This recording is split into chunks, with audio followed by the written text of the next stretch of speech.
Hi warriors, this side Anjali and I welcome you once again to the future warriors YouTube channel. So guys, आज की इस economic video को मैंने segmented forms में बांट रखा है। दैट मीन्स हम सबसे पहले यहाँ पे स्टैटिक जीके कवर करेंगे इकोनॉमिक्स का, देन उसके बाद जितने भी कॉन्सेप्चुअल बेस्ड कोई टर्म है उसको हम यहाँ डिस्कस करेंगे, एंड देन लास्ट हमारा सेक्शन रहेगा करंट अफेयर्स का। इकोनॉमिक्स में जितने भी करंट अफेयर्स के पॉइंट्स आ रखे हुए हैं वो भी मैंने यहाँ पे लास्ट में मेंशन किए हैं, उसको भी अच्छे से डिस्कस किया है। सो मेक श्योर आप वीडियो को एंड तक देखो, आपको काफ़ी हद तक इकोनॉमिक्स समझ आ जाएगी, आपको आइडिया लग जाएगा कि इकोनॉमिक्स में बेसिकली आपको पढ़ना क्या चाहिए, राइट। सो स्टार्ट करते हैं। सो अगर हम बात करें इकोनॉमिक्स की, तो सबसे पहले मैं स्टैटिक जीके को यहाँ कवर कराऊंगी। यहाँ पे मैंने कुछ बहुत ज़्यादा इंपॉर्टेंट क्वेश्चंस लिए हैं, तो उसको एक बार गो थ्रू कर लेते हैं। तो अगर हम बात करें फर्स्ट गवर्नर ऑफ आरबीआई वो कौन थे, तो सर ऑसबॉर्न स्मिथ। एंड अगर बात करें इंडियन ओरिजिन से, तो first Indian governor of RBI कौन थे, सीडी देशमुख, ठीक है। Then present governor of RBI अभी कौन है, शक्तिकांत दास। लाइक रिसेंट अभी करंट में कौन है governor of RBI, Shaktikanta Das. Then अगर हम बात करें इकोनॉमिक रिफॉर्म कब लाया गया था, लाइक एलपीजी जो आया था ना, लिबरलाइजेशन, प्राइवेटाइजेशन और ग्लोबलाइजेशन, ये इस चीज़ ने कब इंडिया में टू प्लेस किया था या फिर कब वो सेटअप हुआ था, तो इट वाज सेटअप इन 1992 में। अब अगर हम बात करें आरबीआई और एसबीआई की, अब यहाँ पे ना थोड़ा सा ध्यान देना, ये एक वर्ड होता है नेशनलाइज्ड एंड एक होता है इस्टेब्लिश्ड, ठीक है। तो अगर बात करें आरबीआई इस्टेब्लिश्ड कब हुआ था, तो वो 1935 में हुआ था, और नेशनलाइज्ड कब हुआ था, 1949 में। Now next, farmer name of SBI. SBI को पहले किस नाम से जाना जाता था, तो इंपीरियल बैंक ऑफ इंडिया के नाम से जाना जाता था। और सेम क्वेश्चन आरबीआई के साथ, आरबीआई को किस नाम से जाना जाता था, central bank of India. Then अगर बात करें सर्वोदय प्लान, अभी हम सारे प्लानिंग्स जो है ना, लाइक जितने भी हमारे प्लान्स थे वो सब मैं अच्छे से डिस्कस करूंगी, बट ये कुछ एक स्टैटिक जीके में आ गया है। सर्वोदय प्लान जो है ये किसने इंप्लीमेंट किया था या फिर ये किसने किया था, लाइक कौन लेके आया था इसको, जयप्रकाश नारायण। ये क्वेश्चन आता है बिकॉज महात्मा गांधी का भी इसमें ऑप्शन में होता है, तो वी समहाउ गेट कन्फ्यूज कि कौन सा आंसर होगा, तो इसको याद रखना है। सर्वोदय प्लान किसने लाया था, जयप्रकाश नारायण जी ने, ठीक है। Then who introduce cooperative society in India, इसका एज इट इज आंसर याद करना है, lord Curzon. Now next is NABARD. NABARD कब सेटअप हुआ था, 1982 में। इसके हेडक्वार्टर्स कहाँ है, मुंबई में है। ये क्या है, ये एक एपेक्स रूरल फाइनेंस इंस्टीट्यूट है जो कि फार्मर्स को लोन प्रोवाइड करता है, डायरेक्टली नहीं इनडायरेक्टली, ठीक है। तो थोड़ा सा यहाँ पे एक ये माइनर सा लाइक की पॉइंट है कि ये इनडायरेक्टली लोन प्रोवाइड करता है फार्मर्स को, ठीक है। Next is national rural development institute. इसका सिर्फ आपको इतना पता होना चाहिए कि इसके हेडक्वार्टर्स कहाँ है, इसके हेडक्वार्टर्स है हैदराबाद में। पेपर करेंसी फर्स्ट टाइम कहाँ पे इंट्रोड्यूस हुई थी, 1861 में चाइना में इंट्रोड्यूस हुई थी। देन 1 रुपये की नोट पे किसके सिग्नेचर्स होते हैं, तो द सेक्रेटरी, लाइक फाइनेंस के सेक्रेटरी के सिग्नेचर होते हैं। Next is who made the first attempt to estimate national income of India. National income का एस्टिमेशन सबसे पहले किसने किया था, दादा भाई नरो। देन अभी देखो आप दादा भाई नरोजी को देख के आपको ऐसा क्या याद आ जा रहा है, सबसे पहले तो इनको grand old man of India कहते हैं। सबसे पहले तो मुझे दादा देख के ना grand old man of India याद आता है। अब उसके बाद इन्होंने जो कांग्रेस सेशन थे उसकी प्रेसिडेंसी भी संभाली थी, लाइक जो हमारा सेकेंड सेशन था और 1906 वाला। सेकेंड कौन सा था, 1886। फर्स्ट तो 1885 वाला था, जिसमें कहाँ हुआ था, पहला सेशन बॉम्बे में हुआ था, डब्ल्यू.सी. बैनर्जी उसके प्रेसिडेंट थे, याद करो। और फिर देन सेकंड वाला 1886 में कैलकाटा में हुआ था, उस टाइम ये प्रेसिडेंट थे। और दूसरा किसमें, 1906 में इन्होंने जब कैलकाटा में वापस, इन्होंने दोनों सेशन कैलकाटा वाले लिए थे और उस टाइम ये प्रेसिडेंट थे, है ना। तो आपको तुरंत ये सब चीज़ें याद आ देनी चाहिए। और हाँ, एक और इंपॉर्टेंट जो कि मुझे पता है वो ये है कि पर कैपिटा इनकम जो है ना, इन्होंने ही इंट्रोड्यूस कराया था। अभी आगे भी हम पढ़ेंगे उसके रिगार्डिंग क्वेश्चन कि पर कैपिटा इनकम करता क्या है, ठीक है। तो इकोनॉमिक्स की कुछ बेसिक चीज़ें हैं जो आपको पता होनी चाहिए। देन बात करते हैं सेबी की। सेबी का फुल फॉर्म क्या है, securities of exchange board of India. और इसको ये सेटअप कब हुआ था, 1988 में। इसके हेडक्वार्टर्स कहाँ पे है, मुंबई में। कहाँ है, मुंबई में है। Then chairman of first finance commission कौन थे, K C Neogy. K C Neogy. ये फर्स्ट हु एंड हु वाले क्वेश्चन ना स्टैटिक जीके में बहुत ज़्यादा पूछे जाते हैं, तो जितने भी फर्स्ट है ना बहुत इंपॉर्टेंट है, याद करना है। Then first EPZ. सबसे पहले ईपीजेड क्या होता है, एक्सपोर्ट प्रोसेसिंग जोन। ये कहाँ पे इस्टेब्लिश किया गया था, सूरत में इस्टेब्लिश किया गया था। देन नेक्स्ट क्वेश्चन, कितनी बॉडीज़ हैं यूएनओ में, कितनी बॉडीज़ हैं, 6 बॉडीज़ हैं, 6। कौन कौन सी, पहली है general assembly, then security council, ECO SOC, then fourth हमारी है trusteeship council, then international chief justice, then secretariat, ठीक है। ये 6 बॉडीज़ हैं किसमें, यूएनओ में। और यहीं पे ना आप जो हमारे G7 होते हैं, like group of 7 and G8, then SCO की ये जो मेंबर नेशंस है ना, ये भी आपको पता होना चाहिए। मैं इसका मतलब यहाँ पे डिस्कस नहीं करूँगी क्योंकि हमें फुल फॉर्म पता होनी चाहिए उसकी, और उसके साथ फिर उसके मेंबर्स कौन कौन से हैं वो पता होना चाहिए, राइट। तो उसको मैं एंड में आपको प्रोवाइड कर दूँगी PDF में, तो एक बार वहाँ पे जाके उसको गो थ्रू कर लेना क्योंकि वो इंपॉर्टेंट है। इकोनॉमिक्स पढ़ रहे हो तो इकोनॉमिक्स में ये बैंक्स जो हैं, जितनी ऑर्गेनाइजेशंस है ना, ये सब इंपॉर्टेंट हो जाती हैं, तो इसको पढ़ना है, छोड़ना नहीं है। Then next, metallic coins first time कहाँ इंट्रोड्यूस हुए थे, बिहार में एंड ईस्टर्न यूपी में। फर्स्ट टाइम इकोनॉमिक सर्वे कब प्रेजेंट हुआ था, 1950 में, by ministry of finance. Then world wide great depression कब आया था, 1929 में। ये बहुत इंपॉर्टेंट है, ठीक है, स्टार मार्क कर लेना इसको। नाउ नेक्स्ट, हमारे लिए इंटरनेशनल ऑर्गेनाइजेशन को भी डिस्कस करना बहुत ज़्यादा ज़रूरी है। तो मैंने यहाँ पे ना लिस्ट प्रिपेयर कर दी है, जो बहुत ज़्यादा इंपॉर्टेंट इंटरनेशनल ऑर्गेनाइजेशंस है ना, उसको मैंने फुल फॉर्म के साथ यहाँ लिख दिया है। देन वो कब फाउंड हुए थे, उनके हेडक्वार्टर्स कहाँ पे है, वो अच्छे से मैंने यहाँ मेंशन कर दिया है। तो खामखा मैं बोलूँगी तो टाइम वेस्ट ही होगा, बस आप एक बार इसको गो थ्रू कर लेना, ठीक है। नेक्स्ट, यहाँ पे जो ये इंपॉर्टेंट ऑर्गेनाइजेशंस हैं जिसके मेंबर्स आपको पता होना बहुत ज़्यादा ज़रूरी है, तो उसको भी मैंने यहाँ प्रोवाइड कर दिया है। जैसे आसियान का देख लो, फिर उसको मतलब मैंने यहाँ पे मेंशन पूरा कर दिया है, उसके जितने भी नेशंस मतलब मेंबर्स हैं। देन उसके बाद उसके हेडक्वार्टर्स कहाँ पे हैं और वो कब फाउंड हुआ था, ठीक है। फाउंडिंग ईयर पूछ लेता है एग्जाम में, तो आपको अच्छे से पता होना चाहिए, बिल्कुल कोई कन्फ्यूजन नहीं होना चाहिए किसी में भी, ठीक है। आसियान के बता दिए हैं मैंने, बिम्स्टेक एंड SCO। अच्छा, आसियान की फुल फॉर्म ज़रा मैं बोल देती हूँ, आप लिख लो अगर आपको नहीं पता है। तो आसियान का फुल फॉर्म क्या है, Association of South East Asian Nations. And then BIMSTEC का क्या है, Bay of Bengal Initiative for Multi Sectoral Technical and Economic Cooperation, ठीक है। देन ये आसियान और बिम्स्टेक का फुल फॉर्म अच्छे से पता होना चाहिए। देन SCO आपका यहाँ पे लिखा हुआ है मैंने, पूरे वो नेशंस, ठीक है। उसके बाद आपने देख लिया ये हेडक्वार्टर्स एंड कब फाउंड हुआ था। देन इसके बाद G7, G8 एंड G20 के नेशंस बहुत अच्छे से पता होना चाहिए, तो इसको भी आप एक बार अच्छे से गो थ्रू कर लेना। देन नेक्स्ट, ये नवरत्नास एंड महारत्नास कंपनीज आपको बहुत अच्छे से पता होना चाहिए कि नवरत्नास में कितनी कंपनीज आती हैं और उनके मतलब कौन क्या क्या नाम है ना, तो अच्छे से आपको पता होना चाहिए। तो मैंने यहाँ शॉर्ट फॉर्म्स के साथ इसके फुल फॉर्म भी लिख दिए हुए हैं, तो एक ही को आप गो थ्रू करो। लाइक महारत्ना को पढ़ लो अच्छे से, तो आपको याद रहेगा महारत्ना, तो अगर नवरत्ना का कुछ आएगा तो आप एलिमिनेट कर लोगे, है ना। तो एक ही कंपनीज का आप याद रखो, तो इसको भी एक बार आप गो थ्रू कर लेना। नाउ नेक्स्ट हम बात कर लेते हैं मोस्ट इंपॉर्टेंट कर्व्स की। तो इकोनॉमिक्स में एज इट इज़ किसी कर्व को पूछ लिया जाता है कि ये वाला कर्व जो है ये किस चीज़ को रिप्रेजेंट करता है। तो अगर बात करें कर्जनेट कर्व, तो ये रिप्रेजेंट करता है इकोनॉमिक ग्रोथ रेट को और पर कैपिटा इनकम को। इन्वायरमेंटल कर्जनेट कर्व, देखो अब नाम से समझ आ रहा है ये इन्वायरमेंट के रिगार्डिंग है, तो इकोनॉमिक डेवलपमेंट को और इन्वायरमेंट को ये रिप्रेजेंट करता है।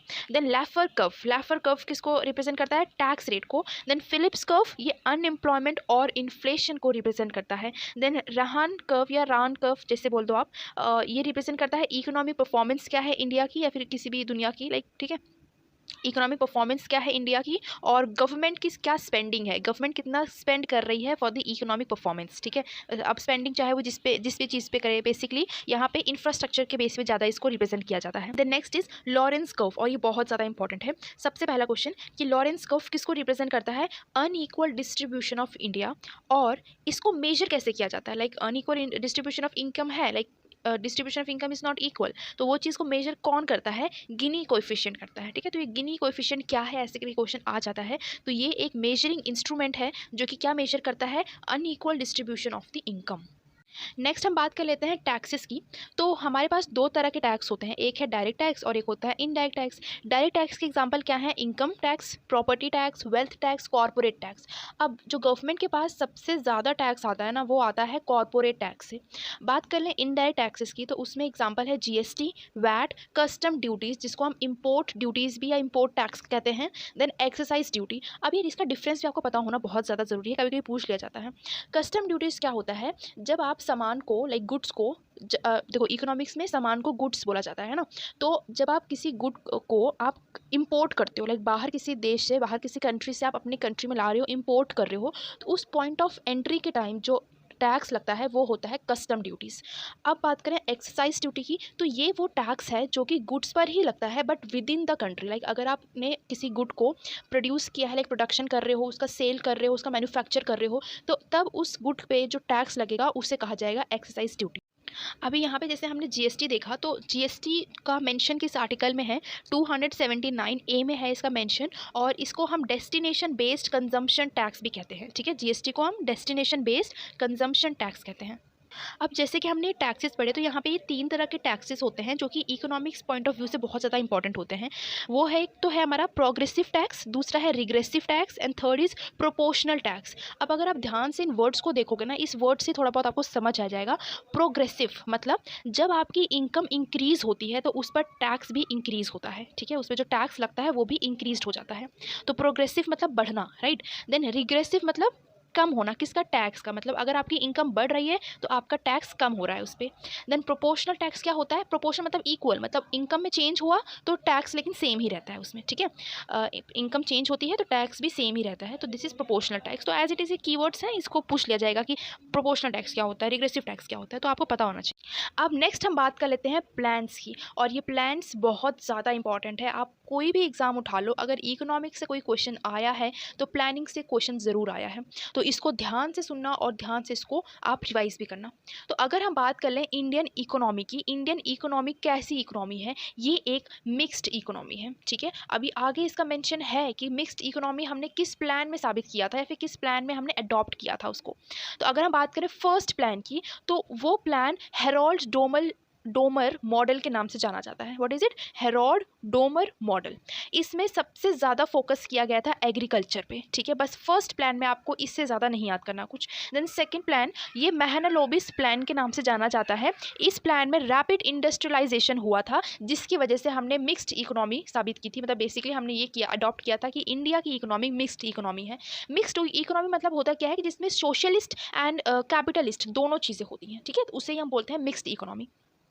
देन थर्ड प्लान की बात करें, तो थर्ड प्लान में हमने सेल्फ रिलायंट होने का निर्णय लिया था। ठीक है, मतलब बेसिकली वो प्लान था कि हम सेल्फ रिलायंट हो जाएंगे, एंड इसमें एग्रीकल्चर प्रोडक्शन जो था ना वो नेगेटिव हो गया था। तो पूछा जा सकता है कि कौन से प्लान में एग्रीकल्चर प्रोडक्शन नेगेटिव हो गया था, तो it was third plan. Fourth plan exam point of view से ज़्यादा इंपॉर्टेंट नहीं है, बिकॉज इसमें मेजर कुछ ऑब्जेक्टिव्स नहीं थे।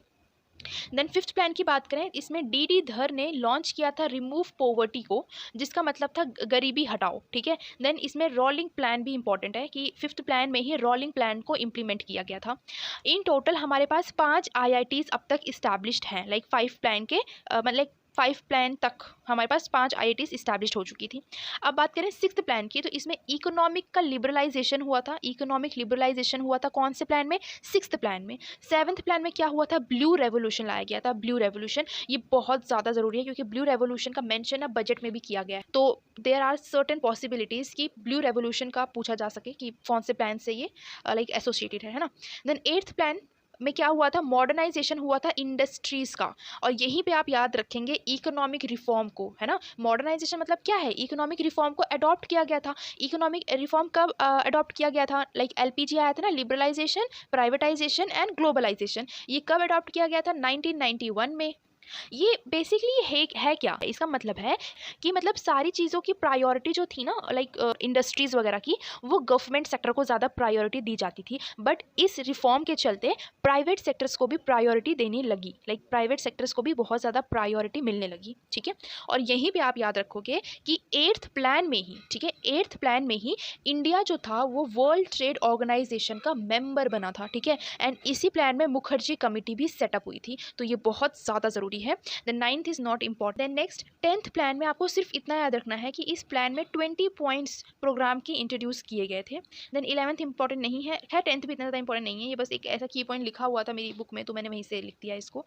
देन लास्ट प्लान हमारा है ट्वेल्थ प्लान। इसमें ये जो आप देख रहे हो ना, faster, sustainable and more inclusive growth, इसको एड्रेस किया गया था डॉक्टर मनमोहन सिंह द्वारा। बेसिकली ये एक ऑब्जेक्टिव या एक एम था लाइक ग्रोथ, इकोनॉमिक ग्रोथ के लिए, तो इसको मनमोहन सिंह जी ने एड्रेस किया था।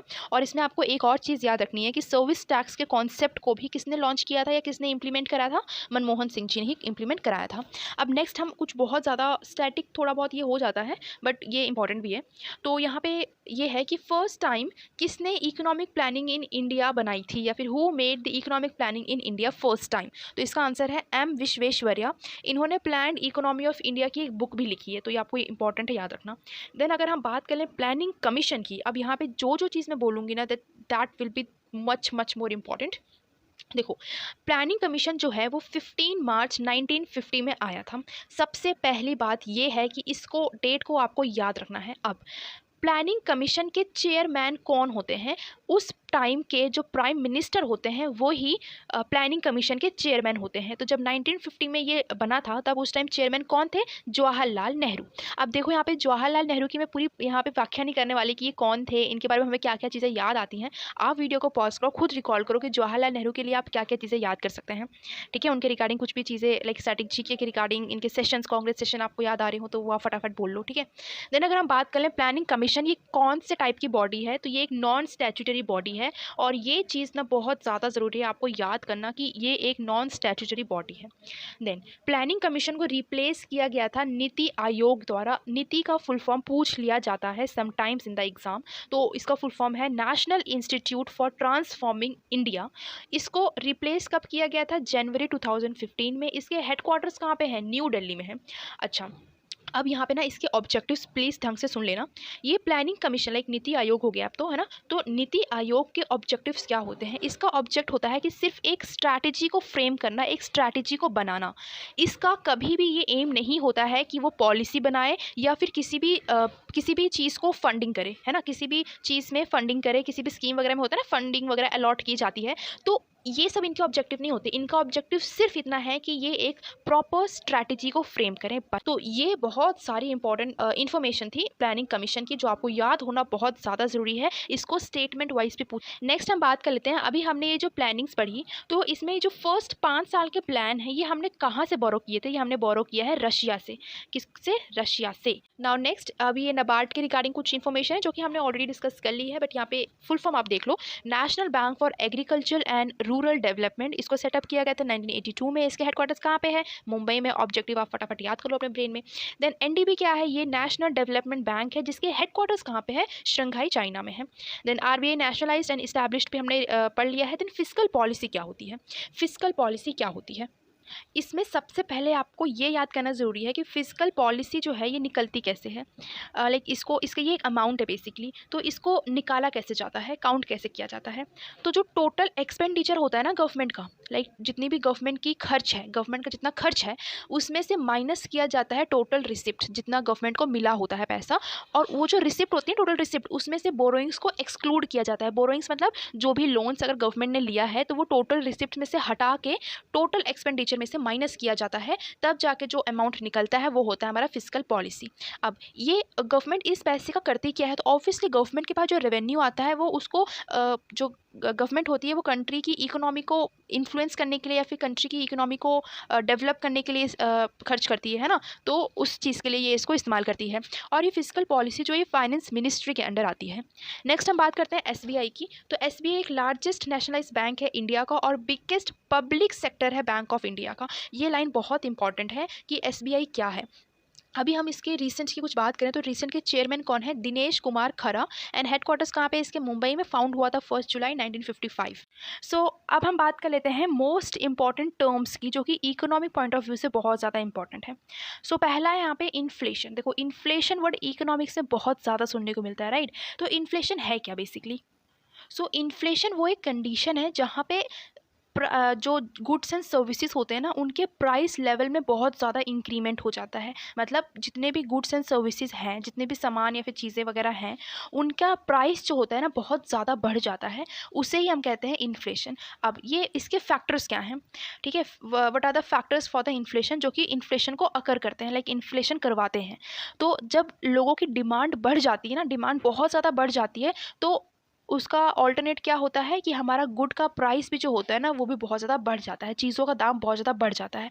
अब आप ही बताओ, जब डिमांड बहुत ज़्यादा होगी और चीज़ें वहाँ पे कम हैं, गुड्स वहाँ पे कम हैं, तो ऑब्वियसली उसका प्राइस बढ़ा दिया जाएगा सो दैट डिमांड थोड़ी कम हो जाए। दूसरा इसका फैक्टर है प्रोडक्शन कॉस्ट में इंक्रीज़ आना। प्रोडक्शन कॉस्ट मतलब जब सामान को बनाया जाता है, उस सामान को बनाने के टाइम पे अगर ज़्यादा रुपए में बन गया वो सामान, तो दिस मीन्स इन्फ्लेशन हो जाएगा, ठीक है, मतलब ऑब्वियसली प्राइस बढ़ जाएगा गुड्स का, राइट। देन नेक्स्ट है हमारा चेंज इन गवर्नमेंट पॉलिसीज़। ये बेसिकली अब आप यहाँ पे देख ही लो, मान लो कोई गवर्नमेंट पॉलिसी आ गई जिसने कुछ ऐसा लाइक पॉलिसी बना दिया है जिसकी वजह से गुड्स एंड सर्विसेज का रेट इंक्रीज़ हो जा रहा है, तो वो भी एक फैक्टर हो जाता है इन्फ्लेशन का, ठीक है। तो ये 3 इंपॉर्टेंट फैक्टर्स हैं, दैट इज़ डिमांड का इंक्रीज़ होना, प्रोडक्शन कॉस्ट का इंक्रीज़ होना और गवर्नमेंट पॉलिसी में कुछ नेगेटिव चेंज आना, ठीक है। देन जो हमारा इन्फ्लेशन होता है इसको मेजर किसके थ्रू किया जाता है, तो it is measured by CPI, that is consumer price index. तो आई होप इन्फ्लेशन आपको समझ आ गया होगा। तो इस मतलब अगर हम नॉर्मल अगर बात करें तो इन्फ्लेशन और कुछ नहीं है, जब प्राइस का रेट बहुत ज़्यादा बढ़ जाता है उसे ही हम कहते हैं इन्फ्लेशन, ठीक है। द नेक्स्ट डिसइन्फ्लेशन क्या होता है, ये इन्फ्लेशन का उल्टा नहीं है, बस थोड़ा सा रिड्यूसनेस है, मतलब इन्फ्लेशन मान लो 5% था, अब वो 3% हो गया। इन्फ्लेशन तो है ही, लेकिन इन्फ्लेशन में थोड़ा सा रेट गिर गया है, तो उसे हम कहते हैं डिसइन्फ्लेशन। अब बात कर लेते हैं डिफ्लेशन की। डिफ्लेशन क्या होता है, जब सप्लाई ज़्यादा हो जाती है, लाइक गुड्स मार्केट में बहुत ज़्यादा आ रहे हैं तो उसका प्राइस गिर जाता है, प्राइस कम हो जाता है, तो ये कंडीशन होती है डिफ्लेशन की। देखो ये सारे मतलब फ्लेशन लगे हुए हैं ना, तो ये इसमें कन्फ्यूज़ नहीं होना है, इसको बहुत अच्छे से समझना है। द नेक्स्ट है हमारा स्टैगफ्लेशन, एंड ये बहुत ज़्यादा इंपॉर्टेंट है बिकॉज ये एक बहुत ज़्यादा नेगेटिव इम्पैक्ट है for the economic growth rate या फिर कंट्री की डेवलपमेंट की बात कर लें हम तो स्टैगफ्लेशन एक बहुत ज़्यादा नेगेटिव चीज़ है।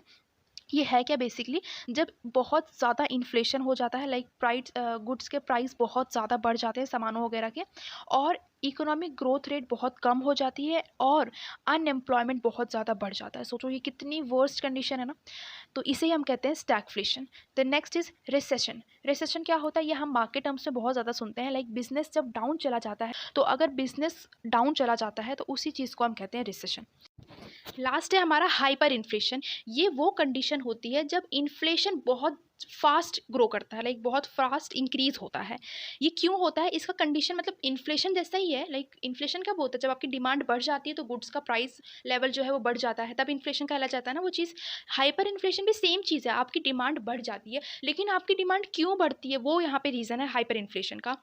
आपकी डिमांड क्यों बढ़ती है, क्योंकि आपके पास पैसे बहुत ज़्यादा आ जाते हैं। पैसे क्यों बहुत ज़्यादा आ जाते हैं, क्योंकि बैंक जो है वही उसी ने ही करेंसी छापना स्टार्ट कर दिया, लाइक बहुत सारे पैसे छापने स्टार्ट कर दिए, तो आपके पास बहुत सारे पैसे आ गए। आप ही के पास क्या, सबके पास बहुत सारे पैसे आ गए, ठीक है। अब जब पैसे बहुत सारे आ जाते हैं तो हमारा सबसे पहला क्या होता है, हमारी डिमांड बढ़ने लग जाती है ना। तो जब डिमांड बढ़ने लग जाएगी तो गुड्स का मतलब जो भी हमारे सामान होंगे उसका प्राइस बहुत ज़्यादा बढ़ जाएगा। तो आपको अगर छोटी से छोटी चीज़ खरीदनी होगी ना तो उसके लिए आपको भर भर के पैसे देने पड़ेंगे, राइट। तो बेसिकली इसी को हम कहते हैं हाइपर इन्फ्लेशन। और आई नो आपको थोड़ा बहुत ही ट्रिकी और थोड़ा टफ लग भी रहा होगा ये, बिकॉज शायद आपने इसको कभी नहीं पढ़ा है, तो बहुत न्यू है तो टफ तो लगेगा ही, है ना। बट देखो यार, एग्ज़ाम के लिए हम पढ़ रहे हैं ना, तो इतना बेसिक तो हमको पढ़ना ही पड़ेगा। और अगर आप सोच रहे हो कि इसको स्किप कर देते हैं, नहीं पढ़ते हैं, तो देखो यार, नहीं करना है ऐसा ना, क्योंकि हर एक सब्जेक्ट हमारा स्ट्रेंथ नहीं होता है, कुछ सब्जेक्ट हमारे वीक होते हैं। बट उसका मतलब ये तो नहीं है ना कि उसको पूरी तरह से हम हटा देंगे, उसको स्किप आउट कर देंगे और फिर बस स्ट्रेंथ वाले सब्जेक्ट को ही फोकस करेंगे। नहीं, जो हमारी वीकनेस है उसका बेसिक तो हम पढ़ के ही जाएंगे ना, उसको किस तरह स्मार्टली हैंडल करना है वो आपको पता है, तो उस हिसाब से आपको पढ़ना ही पड़ेगा इसको, ठीक है। और इतना हार्ड नहीं है, आप थोड़ा सा यहाँ पे फोकस करो, आराम से इकोनॉमिक्स निकल जाएगा आपका, ठीक है। सो बस आप पढ़ते जाओ। नेक्स्ट अब हम कुछ इंपॉर्टेंट डिस्कस कर लेते हैं आरबीआई के बारे में। सबसे पहले आरबीआई क्या है, ये मतलब बेसिकली ना ये एक बहुत बड़ा फर्म है जो कि रेगुलेट करता है रूल्स एंड रेगुलेशंस बाकी सभी कमर्शियल बैंक्स का, ठीक है। और लाइक फादर होते हैं ना जैसे, वैसा ही आरबीआई है फॉर द कमर्शियल बैंक्स, ठीक है। ये क्या करता है, ये लोन्स भी देता है बाकी सभी बैंक्स को, ठीक है। तो आरबीआई का आपको फंक्शन समझ आ गया है। अब यहाँ पे ये की टर्म्स हैं जो आपको बहुत अच्छे समझ आना चाहिए, पूछ लिया जाता है पेपर में। अगर बात करें बैंक रेट क्या होता है, बैंक रेट को डिस्काउंट रेट भी कहा जाता है, सबसे पहली बात तो यही है। और बैंक रेट क्या होता है, ये बेसिकली जब आरबीआई कमर्शियल बैंक्स को लोन देती है लॉन्ग टर्म बेसिस पे, ठीक है, उसे कहते हैं बैंक रेट। और वही सेम चीज़ रेपो रेट में आती है, लाइक थोड़ा उल्टा है। रेपो रेट में क्या होता है, जब आरबीआई कमर्शियल बैंक्स को लोन देती है शॉर्ट पीरियड ऑफ टाइम के लिए, ठीक है, कम समय के लिए, तो उसे हम कहते हैं रेपो रेट। लेकिन यहाँ पे ना एक कंडीशन भी है, इसमें कंडीशन ये है कि जब आरबीआई कमर्शियल बैंक को लोन देती है ना रेपो रेट के लाइक रेपो रेट पर, तो उसको मतलब आरबीआई ना एक सिक्योरिटी भी मांगती है, कमर्शियल बैंक से, ठीक है। तो ये इंपॉर्टेंट है। अब इसमें ना एक और पॉइंट है कि जब रेपो रेट मान लो इंक्रीज़ कर दिया गया आरबीआई द्वारा, तो क्या होता है इस कंडीशन में इन्फ्लेशन बहुत कम हो जाता है, इन्फ्लेशन को कंट्रोल किया जाता है। तो पूछा जा सकता है कि अगर रेपो रेट को इंक्रीज़ कर दिया जाए आरबीआई के थ्रू, क्या इम्पैक्ट पड़ेगा? तो इम्पैक्ट ये पड़ेगा कि इन्फ्लेशन जो होगा वो कंट्रोल हो जाएगा, कम हो जाएगा। अब देखो, अगर आप इसको समझना चाहें कि कैसे कम होगा, अब आप देखो, अगर आरबीआई थोड़े ही समय के लिए लोन्स देगी, ठीक है, तो बैंक में बैंक में पैसा कम आएगा।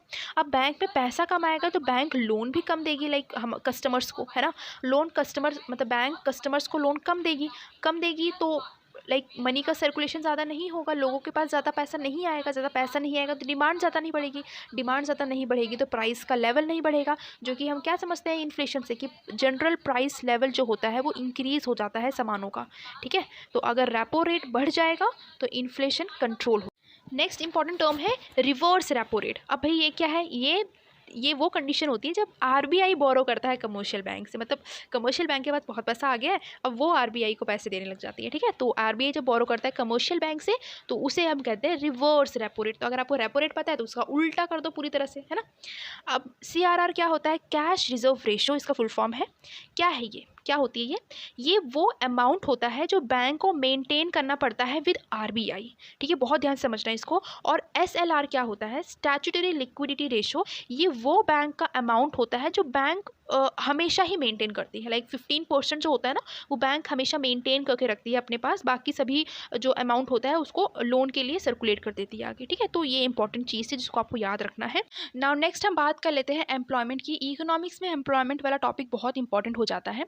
यहाँ पे मैंने 5 तरह के अनएम्प्लॉयमेंट मेंशन किए हैं, तो उसको हम वन बाय वन डिस्कस कर लेते हैं। तो पहला है हमारा डिस्गाइज्ड अनएम्प्लॉयमेंट, या उसको हम हिडन अनएम्प्लॉयमेंट भी कहते हैं। तो ये है क्या बेसिकली? ये जब नंबर ऑफ पीपल अवेलेबल होते हैं ना वर्क के लिए, वो ज़्यादा होते हैं as compare to required number of people. इसका मतलब इसको समझेंगे ऐसे एग्जांपल के थ्रू समझते हैं। फॉर एग्जांपल एक एग्रीकल्चर फील्ड है, वहाँ पे 3 लोग काम कर रहे हैं, ठीक है, लेकिन वो फील्ड इतनी ज़्यादा बड़ी नहीं है, लाइक छोटी सी फील्ड है जिसमें 2 लोग भी काम करेंगे तो उतना ही अच्छे से प्रोडक्शन हो पाएगा जितना कि वो 3 लोग कर रहे थे, राइट। तो अगर हम वहाँ से इस एक बंदे को देखें ना, मतलब इस एक बंदे की यहाँ नेसेसिटी है ही नहीं, रिक्वायर्ड है ही नहीं, क्योंकि वो यहाँ पे मतलब यहाँ पे काम करके वो यहाँ का प्रोडक्शन बढ़ा नहीं पा रहा है, ठीक है। तो इट मीन्स वो हिडन अनएम्प्लॉयड है। Next is seasonal unemployment. तो ये एक कंडीशन है जब बेसिकली जहाँ जॉब अवेलेबल होती है season two season, like season ख़त्म हो जाता है उस पर्टिकुलर जॉब का, तो पीपल वापस से अनएम्प्लॉयड हो जाते हैं। फॉर एग्जांपल आप ले लो, जैसे हम एग्रीकल्चर की बात करते हैं तो एक टाइम आता है हमारा सोइंग का, मतलब बीज बोने वगैरह का, और एक टाइम आता है हमारा हार्वेस्टिंग का। तो ये वो टाइम होते हैं जहाँ पे एम्प्लॉयमेंट मिलती है। फिर जब ये खत्म हो जाता है, लाइक हार्वेस्टिंग वगैरह हो गई, तो उसके बाद वापस से आप अनएम्प्लॉयड हो जाओगे, ठीक है। तो ये एग्जाम्पल है सीजनल अनएम्प्लॉयमेंट का। देन बात कर लेते हैं स्ट्रक्चरल अनएम्प्लॉयमेंट की। तो ये वो कंडीशन होती है, मतलब ये वो अनएम्प्लॉयमेंट होता है जब लोगों को स्किल नहीं पता है, तो उनको अपना स्किल डेवलप करना पड़ेगा पहले, फिर वो एम्प्लॉयड हो पाएंगे। तो ये है स्ट्रक्चर अनएम्प्लॉयमेंट का एग्जांपल। नेक्स्ट बात कर लेते हैं फ्रिक्शनल अनएम्प्लॉयमेंट की। तो ये वो टाइम होता है, लाइक ये वो उस टाइप का अनएम्प्लॉयमेंट है जब आप जिस पीरियड में आप अपनी जॉब को सर्च कर रहे हो, बेसिकली आप जॉब सर्च कर रहे हो, उसके बाद आपको जॉब मिल जाएगी, तब आप एम्प्लॉयड हो जाओगे ना, लेकिन वो जो पीरियड है ना ऑफ सर्चिंग द जॉब, उस पीरियड को हम कहते हैं frictional unemployment. Next cyclic unemployment. ये बिजनेस से रिगार्डिंग है, लाइक बिजनेस डाउन हो जाता है तो एम्प्लॉयमेंट अपॉर्चुनिटीज़ कम हो जाती हैं, जिसकी वजह से it leads to the cyclic unemployment, ठीक है। बस इतना ही है यहाँ पे। अगर हम बात करें मार्केट की, तो मार्केट को 2 टाइप्स में जो है स्प्लिट किया गया हुआ है। एक होता है हमारा परफेक्ट कंपटीशन और एक होता है इम्परफेक्ट कंपटीशन। इम्परफेक्ट कंपटीशन के भी बहुत सारे पार्ट होते हैं, मोनोपोली, मोनोपोलिस्टिक कंपटीशन, ओलिगोपोली। अब इसको हम डिटेल में पढ़ लेते हैं एक बार। तो अगर हम बात कर लें फर्स्ट कंपटीशन का, तो वो है हमारा परफेक्ट कंपटीशन। इसको अगर हम समझना चाहें तो एक एग्जांपल के थ्रू बहुत आराम से समझ सकते हैं, और वो एग्जांपल है सब्जी बेचने वाले, ठीक है। मान लो एक सब्जी बेचने वाले हैं, और वो बेसिकली क्या करते हैं, वो सेम तरह की सब्जियां बेच रहे होते हैं, लाइक सभी लोग आलू, बैंगन, टमाटर सब लोग बेचते हैं, है ना। तो मतलब यहाँ प्रोडक्ट जो होता है वो सेम होता है, और यहाँ पे बेचने वाले भी बहुत सारे होते हैं, ठीक है। इस कंपटीशन में बहुत सारे सेलर्स होते हैं। इस मार्केट में एंटर करना बहुत ही इजी होता है। ऑब्वियसली कोई भी चाहे तो वो सब्जी बेच सकता है ना, लाइक इसमें कोई फॉर्मेलिटी नहीं निभानी होती, कोई भी लाइक कोई भी क्या कहते हैं, कोई प्रोसीजर नहीं होता है अपना इसको सेटअप करने का, है ना। तो इसमें एंटर करना भी ईजी होता है और अगर आप इस मार्केट से निकलना चाहो तो उस निकलना भी बहुत ज़्यादा ईजी होता है। और जैसे मैंने यहाँ पे लिखा है होमोजीनियस प्रोडक्ट, मतलब एक ही तरह के प्रोडक्ट सभी लोग बेच रहे होते हैं। और यहाँ ये प्राइस टेकर होते हैं, ये प्राइस मेकर नहीं होते। मतलब जो मार्केट है वहाँ पे जो प्राइस चल रहा होगा सभी वेजिटेबल वालों को उसी प्राइस पर चीज़ों को बेचना पड़ेगा, है ना। अगर मान लो कोई टमाटर 120 रुपये किलो चल रहा है मार्केट में और कोई इंसान वहाँ पे उसको 200 किलो में बेच रहा है, तो ऑब्वियसली आप नहीं लोगे ना, आप तो 120 रुपये किलो वाले से ही लोगे। तो यहाँ पे जो सेलर्स होते हैं वो सब लोग प्राइस टेकर होते हैं, जो मार्केट में प्राइस चल रहा है उसी को प्राइस को एक्सेप्ट करते हैं। नेक्स्ट मार्केट है हमारी मोनोपोली मार्केट। मोनोपोली से क्या समझ आ रहा है आपको? तो मोनो मतलब क्या होता है, एक, और पॉली मतलब फर्म कंट्रोल। तो जब किसी एक का फर्म में कंट्रोल होता है, मार्केट पर कंट्रोल होता है, उसे ही हम कहते हैं मोनोपोली मार्केट, ठीक है। अब यहाँ पे देखो, यहाँ एक सेलर होता है, ओनली वन सेलर, जिसको हम कह सकते हैं राजा, ठीक है। लाइक वही राजा है, वही जो चाहेगा जितना प्राइस किसी प्रोडक्ट का रखना चाहेगा वो रख लेगा। हालांकि यहाँ पे प्रोडक्ट नहीं आते हैं, यहाँ एक पूरी की पूरी लाइक मतलब बहुत बड़ी कंपनी टाइप आ जाती है इसमें। जैसे एग्जांपल हम समझें तो रेलवेज़ क्या है, ये एक मोनोपोली मार्केट है। लाइक इसका जो ऑनर है वो कोई एक ही है ना, लाइक मिनिस्ट्री ऑफ रेलवेज़ ही है जो सब कुछ इसका करता धरता है ना। तो वो क्या करती है, वो प्राइस मेकर होती है, वो जितना चाहेगी रेलवेज का टिकट का अमाउंट रखेगी, ठीक है। तो यहाँ बेसिकली प्राइस मेकर होते हैं ये, है ना। आप चाहोगे तो क्या, अगर आप चाहो कि इसका प्राइस कम करा लो तो नहीं करा सकते ना, यहाँ बार्गेनिंग चलती है क्या? नहीं, बिल्कुल नहीं चलती। तो इसका मतलब ये प्राइस मेकर होते हैं, जितना इन्होंने प्राइस रख दिया है उतना ही आपको लेना पड़ेगा। देन यहाँ पे प्राइस डिस्क्रिमिनेशन होता है, ठीक है। ये की पॉइंट से याद रखना है इसको। अब यहाँ अगर हम बात करें एंट्री एग्जिट की, तो इसके अंदर एंट्री करने में बैरियर्स होते हैं, दे आर सर्टन बैरियर्स, क्योंकि ये इजी नहीं होता है, it's not easy to be enter, क्योंकि यहाँ कंपटीशन बहुत ही ज़्यादा वास्ट होता है ना। तो इसमें बैरियर्स क्यों होते हैं? क्योंकि या फिर आप इजीली इस मार्केट में एंटर नहीं कर सकते हो। क्यों नहीं कर सकते भाई? आप रेलवेज एक दिन में सेटअप कर लोगे क्या, है ना। बहुत सारी फॉर्मेलिटीज़ होती है ना। अगर आप एक कंपनी भी बनाना चाहो तो उसमें कितनी सारी प्रोसीजर्स होते हैं, उसके बाद आप एक अपनी कंपनी को सेटअप कर पाते हो। तो this is somehow difficult to enter, है ना। तो ये मोनोपोली के फीचर्स हो गए। देन नेक्स्ट बात कर लेते हैं मोनोपोलिस्टिक कंपटीशन की। अब इसको मोनोपोली से बिल्कुल कंफ्यूज नहीं होना, क्योंकि इसके फीचर बहुत ज़्यादा अलग है।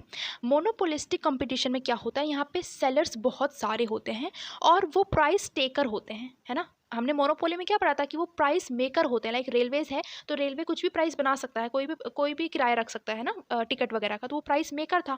ये प्राइस टेकर है, जो मार्केट में प्राइस चल रहा है इनको उसी प्राइस पे इनको देना पड़ेगा सामानों को, है ना। अगर इसको एग्जाम्पल से समझें तो एग्जाम्पल क्या है इसका, बेस्ट सोप, साबुन, ठीक है। साबुन, फेस वॉश ले लो, और भी सारी क्रीम्स वगैरह होती हैं, ठीक है, वो सब ले लो। तो बेसिकली इसमें क्या है, इसमें जो प्रोडक्ट्स होते हैं ना वो सेम नहीं होते हैं। यहाँ पे प्रोडक्ट्स में डिफरेंस होते हैं, बहुत ही माइनर डिफरेंस होते हैं। लाइक सोप तो एक ही है ना, लेकिन उसकी कंपनी थोड़ी अलग है। लाइक लक्स हो गया, डव हो गया, है ना, तो पियर्स हो गया, वो कंपनीज अलग हैं, लेकिन प्रोडक्ट्स तो सेम ही है। लाइक सोप ही बेच रहे हैं सब लोग। देन इसमें एंट्री करना बहुत ईजी होता है, ईजी टू एंटर, और इसमें कॉम्पिटिशन बहुत ज़्यादा होता है। नेक्स्ट हम बात कर लेते हैं ओलिगोपोली। और ये ओलिगोपोली वाली जो चीज़ है ना, इसको हम एग्जांपल से समझते हैं। इसका एग्जांपल है, आप ले लो सीमेंट इंडस्ट्री, ठीक है। आप देखो सीमेंट इंडस्ट्रीज बहुत ज़्यादा नहीं होती हैं, इसकी फर्म्स बहुत कम होती हैं, वेरी फ्यू फर्म्स होती हैं, और ये खुद ही अब प्राइसेस को फिक्स करते हैं, ठीक है। क्योंकि फर्म्स बहुत कम है ना, तो जो वो रखना चाहें वो रखते हैं प्राइस, ठीक है। और ये इंटरडिपेंडेंस होते हैं, इनका मतलब बेसिकली इंटरडिपेंडेंस एक दूसरे पर बहुत ज़्यादा होता है। लाइक जितनी भी सीमेंट की इंडस्ट्रीज़ हैं वो आपस में इंटरडिपेंडेंस रहती हैं, और इसमें जो एंट्री करने के बैरियर्स होते हैं वो बहुत हाई होते हैं। लाइक आप इजीली इस कंपनी में, लाइक इस मार्केट में एंटर नहीं कर सकते हो। सो अभी तक जितने भी आपने सारे मार्केट पढ़ लिए हैं उसके रिगार्डिंग एक क्वेश्चन यहाँ पे मैंने प्रोवाइड किया है, इसको आप करने की कोशिश करो। क्वेश्चन क्या कह रहा है, अ मार्केट इन विच, एक मार्केट जहाँ पे there are large number of seller, जहाँ पे बेचने वाले बहुत सारे हैं, ऑफ अ पर्टिकुलर प्रोडक्ट, किसी एक चीज़, एक प्रोडक्ट को, बट हर एक सेलर जो है, but each seller sells somewhat differentiated but close product. Differentiated मतलब क्या है कि वैरायटी बहुत सारी हैं लेकिन प्रोडक्ट सेम है, ठीक है। इस टर्म एज उसे क्या कहते हैं? तो इसका आंसर क्या आ जाएगा, जल्दी से बताओ। यस, मोनोपोलिस्टिक कंपटीशन, क्योंकि हमने पढ़ा था कि मोनोपोलिस्टिक एक ऐसा मार्केट होता है जहाँ पे बहुत सारे सेलर्स होते हैं और वो प्राइस टेकर होते हैं। और क्या पढ़ा था कि वहाँ पे वेराइटीज़ बहुत सारी होती हैं लेकिन प्रोडक्ट्स एक ही होता है ना। सोप का एग्जांपल याद करो, सोप्स हम सब मतलब सारे मार्केट वाले सोप बेचते हैं लेकिन डिफरेंट डिफरेंट वेराइटीज़ के बेचते हैं, तो उसी को हम कहते हैं डिफ्रेंशिएटेड, अलग अलग बट क्लोज प्रोडक्ट्स। ठीक है, तो ये याद रखना है आपको। नेक्स्ट हम बात कर लेते हैं मनी सप्लाई की। तो बेसिकली इसमें ये होता है कि हम कैसे कैसे मनी को सप्लाई करते हैं, और ये पर्टिकुलरली हम इंडिया की बात कर रहे हैं, सिर्फ और सिर्फ इंडिया की, कि हम इंडिया में कैसे कैसे मनी को सप्लाई करते हैं। ठीक है, तो इसके 4 कैटेगरीज हैं, M1, M2, M3 and M4। ठीक है, तो इसमें आपको ये पता होना चाहिए कि M1 में हम क्या क्या रखते हैं। ठीक है, मतलब मनी सप्लाई का जो फर्स्ट मतलब टाइप है उसमें हम कैसे कैसे मनी को रखते हैं। तो एक होता है M1 में करेंसी, देन उसके साथ demand deposit plus other deposit. ठीक है, तो ये 3 चीज़ें होती हैं M1 में। अब M2 में क्या होता है, M1 का जो भी आपने पढ़ा वो प्लस पोस्ट ऑफिस के जो डिपॉजिट होते हैं वो M2 में आते हैं। M3 में क्या आता है, जो कि बहुत ज़्यादा इंडिया में यूज़ होता है। ठीक है, इंडिया में बहुत कॉमनली M3 को यूज़ किया जाता है। इसमें क्या होता है, M1 जितना आपने पढ़ा था लाइक करेंसी, डिमांड डिपॉजिट और अदर डिपॉजिट, वो plus net time deposit with commercial banks. Like हम डिपॉजिट करते हैं ना कमर्शियल बैंक्स में, उसमें टोटल डिपॉजिट, टोटल टाइम के साथ डिपॉजिट, मतलब इंटरेस्ट रेट वगैरह सब मिलके आता है ना पैसा हमारे पास, तो वो यहाँ पे आता है। ठीक है, तो M3 में क्या है, M1 plus net time deposit with commercial bank. M4 में क्या होता है, M3 हो गया ना, M4 में क्या होता है, M3 के जितनी भी कंडीशन आपने पढ़ी प्लस पोस्ट ऑफिस में डिपॉजिट, तो ये M4 की कंडीशन थी। अब यहाँ पे जो मैंने ऐसे बना रखा है ना ये एरो, ये क्या बता रहा है, M1 और M2 जो होते हैं इनको हम नैरो मनी भी कहते हैं और M3 M4 को हम ब्रॉड मनी भी कहते हैं। ठीक है, अब एक और स्टैटिक चीज़ है जो आपको याद होनी चाहिए। M1 जो होता है ना वो बहुत ज़्यादा लिक्विड होता है, लाइक ज़्यादा कैश जो होता है ना वो M1 में आता है, और सबसे लीस्ट लिक्विड कौन सा होता है, M4, बहुत इंपॉर्टेंट। देन नेक्स्ट हम बात कर लेते हैं डिफरेंट टाइप्स के गुड्स की। ठीक है, तो पहला हमारा गुड है कंप्लीमेंट्री गुड। अब देखो ये शब्द से समझ आ रहा है, कंप्लीमेंट्री मतलब वो गुड जो दूसरे गुड को कंप्लीट करते हैं, मतलब goods which are use together. Example से समझोगे तो फ़ोन एंड चार्जर ले लो आप, फ़ोन को क्या बिना चार्जर के यूज़ कर सकते हो, ऑब्वियसली नॉट, है ना, तो वो क्या है, दोनों आपस में कंप्लीमेंट्री गुड है। Then next is substitute good. अब देखो सब्सटीट्यूट मतलब जो इंटरचेंज कर दे दूसरे को, एक दूसरे गुड को, जैसे एग्जाम्पल के तौर पर समझेंगे टी एंड कॉफ़ी। अब इसमें क्या है, मान लो टी का रेट जो है वो कम हो गया तो कॉफ़ी को भी अपना रेट कम करना पड़ेगा। अब ऐसा क्यों करना पड़ेगा, क्योंकि डिमांड है भाई। मतलब अगर मान लो टी ने जो चाय पत्ती है, चाय पत्ती का रेट जो है ना बहुत ही ज़्यादा बढ़ गया, ठीक है, तो लोग क्या करेंगे, लोग कॉफ़ी पे स्विच ऑन कर जाएंगे क्योंकि कॉफ़ी का रेट कम है। तो इसलिए यहाँ पे ये गुड्स जो है ना बेसिकली बिवरेजेस है ना, ये दोनों आपस में इंटर रिलेटेड हैं ये दोनों, तो इसीलिए इन दोनों जो गुड्स हैं इन दोनों का जो प्राइस होता है वो मार्केट में ऑलमोस्ट सेम होता है, इसलिए इनको हम सब्स्टिट्यूट गुड कहते हैं। देन गिफन गुड्स क्या होते हैं, गिफन गुड्स वो होते हैं जो बहुत ज़्यादा नेसेसरी होते हैं, बहुत ज़्यादा ज़रूरी होते हैं, उसका प्राइस चाहे जितना बढ़ जाए लेकिन आपकी डिमांड भी उतनी ही बढ़ती ही रहेगी, कम नहीं होगी, क्योंकि वो नेसेसरी है। आप इसका एग्जांपल ले लो सॉल्ट, नमक का, नमक की नेसेसरी बहुत ज़्यादा है ना, अगर मान लो नमक का रेट बढ़ जाता है तो क्या आप उसको ख़रीदना बंद कर दोगे, ऑब्वियसली नॉट।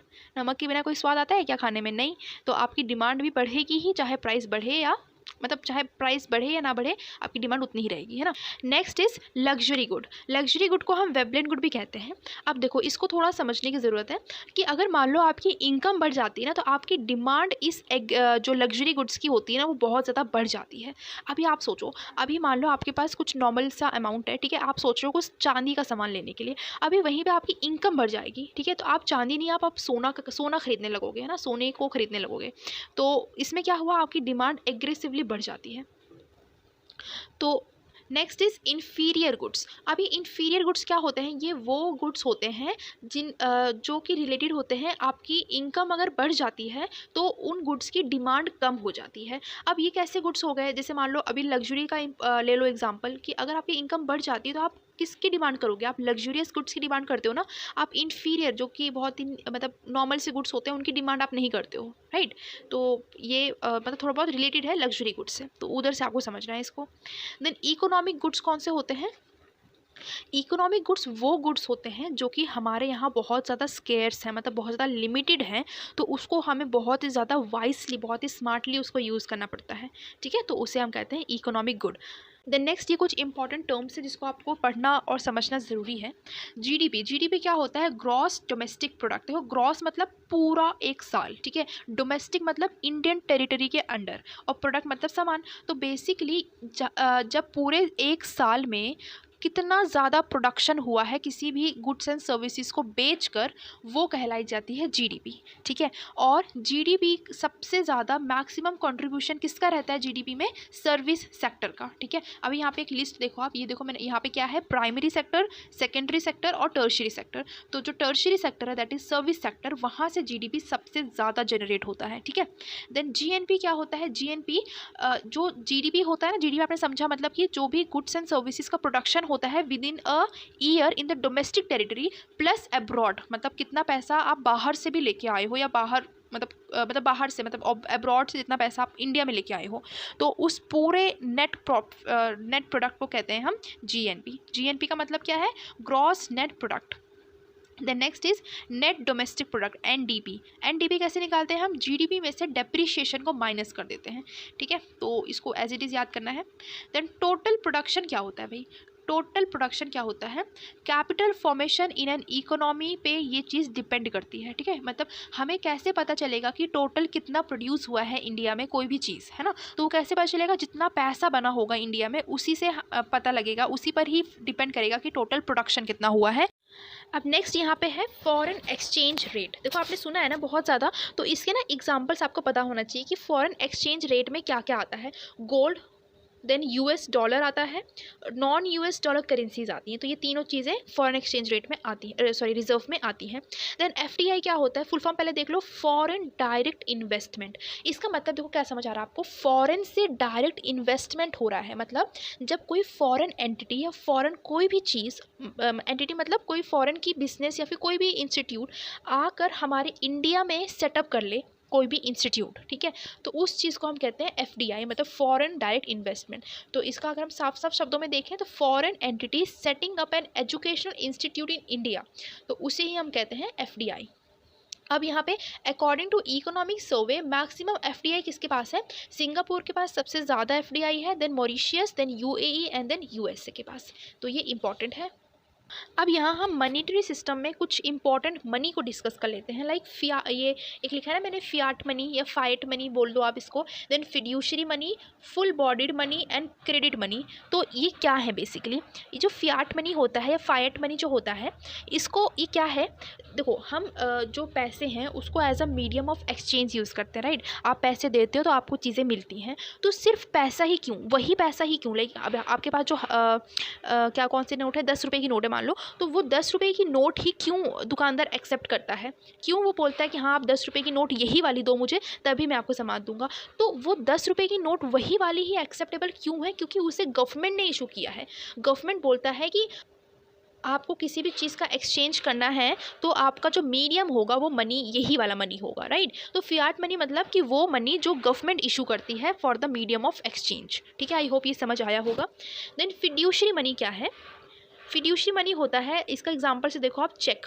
तो चेक बेसिकली क्या है? ये एक टाइप का मनी नहीं है ना, बट ये किस बेसिस पे दिया जाता है? On the basis of trust. लेकिन ये होता तो मनी ही है ना, as a medium of exchange ही ये यूज़ हो रहा है, लाइक इसके बदले में आप कोई चीज़ लेते हो, राइट। तो ये होता है फिड्यूशरी मनी। एग्जाम्पल्स इसको याद रखेंगे। अब ये हम लास्ट कैटेगरी के ऊपर आ जाते हैं, हमारे करंट अफेयर्स, ठीक है। जो भी इकोनॉमिक पॉइंट ऑफ व्यू से करंट अफेयर्स में इंपॉर्टेंट है वो यहाँ पे मैंने कवर किए हैं। तो पहला है हमारा बैंक अश्योरेंस। पूछा जाता है कि बैंक अश्योरेंस क्या है? Selling insurance product through banks, मतलब जो भी इंश्योरेंस चीज़ें होती हैं उसे बैंक के थ्रू सेल करना, उसे ही कहा जाता है बैंक अश्योरेंस। ये टर्म्स होती हैं, ठीक है, इसको याद ही करना है एज इट इज़। देन उत्कर्ष क्या है? उत्कर्ष 2.0 किसने लॉन्च किया है? इसे लॉन्च किया है आरबीआई के द्वारा for the period of 2023 and 25।